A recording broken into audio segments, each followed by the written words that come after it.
साथ ही अभी कैबिनेट की मीटिंग हुई और ये निर्णय लिया जा गया है कि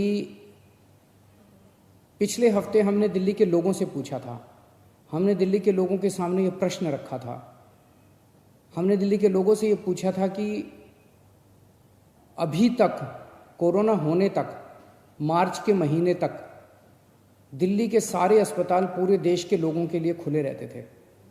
दिल्ली के लोगों ने कभी अपने देश के लोगों का इलाज करने से मना नहीं किया। किसी भी वक्त हमारे दिल्ली के सारे अस्पतालों में लगभग 60-70% मरीज दिल्ली के बाहर से, देश भर से लोग आए हुए होते थे। हमने कभी मना नहीं किया। लेकिन इस वक्त दिल्ली खुद बहुत बड़ी समस्या में है। दिल्ली में कोरोना के केस बहुत तेज़ी से बढ़ रहे हैं और उसके इंतजाम करने के लिए दिल्ली सरकार, आपकी सरकार बेड्स का इंतजाम कर रही है। चारों तरफ अस्पतालों में बेड्स का इंतजाम कर रही है। ऐसी स्थिति में अगर हमने दिल्ली के अस्पताल पूरे देश के लोगों के लिए खोल दिए तो दिल्ली के लोगों को जब कोरोना होगा तो वो कहाँ जाएंगे।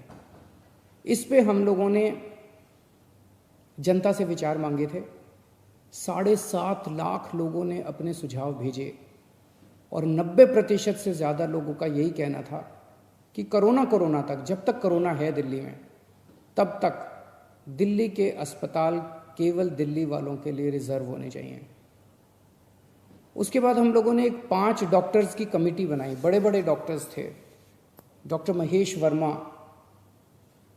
वाइस चांसलर हैं आईपी यूनिवर्सिटी के, doctor Sunil Kumar medical director हैं जीटीबी हॉस्पिटल के, डॉक्टर अरुण गुप्ता ये प्रेसिडेंट हैं दिल्ली मेडिकल काउंसिल के, डॉक्टर आर.के. गुप्ता ये एक्स प्रेसिडेंट हैं दिल्ली मेडिकल एसोसिएशन के, डॉक्टर संदीप बुद्धिराजा ये ग्रुप मेडिकल डायरेक्टर हैं मैक्स हेल्थ केयर के।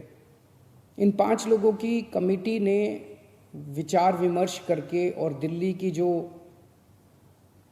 मेडिकल इंफ्रास्ट्रक्चर है, हेल्थ इंफ्रास्ट्रक्चर है, उस पर नज़र डाल के उसको सारे को एसेस करके उन्होंने अपनी रिपोर्ट दी है। और उस रिपोर्ट में और बहुत सारी चीज़ें हैं, लेकिन उनका ये कहना है कि अगर दिल्ली में इस वक्त कोरोना के केसेस बहुत ज़्यादा बढ़ रहे हैं और जून के अंत तक दिल्ली को लगभग 15,000 बेड्स की ज़रूरत होगी।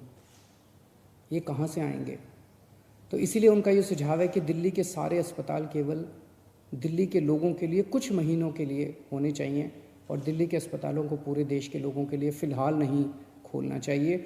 उन्होंने ये कहा है कि अगर सबके लिए खोल दिया तो 3 दिन के अंदर आज जो 9,000 बेड दिल्ली सरकार ने कोविड के पेशेंट्स के लिए रखे हैं, ये मात्र 3 दिन के अंदर भर जाएंगे। इन सारी चीज़ों पे आज कैबिनेट ने गौर किया। अभी थोड़ी देर पहले हमारी कैबिनेट की मीटिंग थी और कैबिनेट ने गौर करके ये निर्णय लिया है कि हमें एक संतुलन बनाने की ज़रूरत है।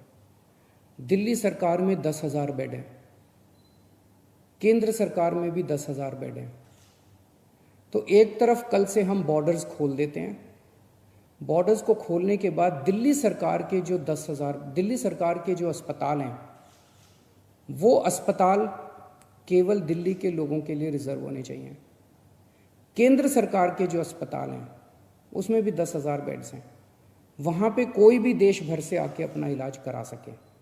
उसके ऊपर दिल्ली सरकार कोई आदेश नहीं पारित कर रही, उसके ऊपर कोई, तो जो जैसे आज व्यवस्था है कि केंद्र सरकार के अस्पतालों में कोई भी जाके इलाज कराता है, केंद्र सरकार के अस्पताल सबके लिए खुले रहेंगे। प्राइवेट अस्पताल केवल दिल्ली वालों के लिए रिजर्व रहेंगे कोरोना तक। लेकिन कुछ प्राइवेट अस्पताल ऐसे हैं जो स्पेशल किस्म की सर्जरी करते हैं, जो सर्जरी बाकी देश भर में अवेलेबल नहीं है और लोगों को अपनी जान बचाने के लिए दिल्ली आना पड़ता है। जैसे ऑन्कोलॉजी सर्जरीज़ हैं, ट्रांसप्लांटेशन है, न्यूरो सर्जरीज़ हैं। इस किस्म की कुछ सर्जरीज़ जो कुछ चंद अस्पताल करते हैं, उन सर्जरीज़ के लिए देश भर से लोग अगर दिल्ली आके अपनी सर्जरी करवाते हैं, वो पूरे देश के लोगों के लिए खुला रहेगा। तो मुझे लगता है कि ये एक बैलेंस है जिसमें दिल्ली वालों के हितों की भी रक्षा होगी और देश भर से अपने जो नागरिक दिल्ली आके अपना इलाज कराना चाहते हैं, उनके हितों की भी रक्षा होगी। बहुत बहुत शुक्रिया। खबरों में बने रहने के लिए आरएनआई की फेसबुक, ट्विटर, इंस्टा और यूट्यूब को सब्सक्राइब करें। बेल आइकन दबाना ना भूलें।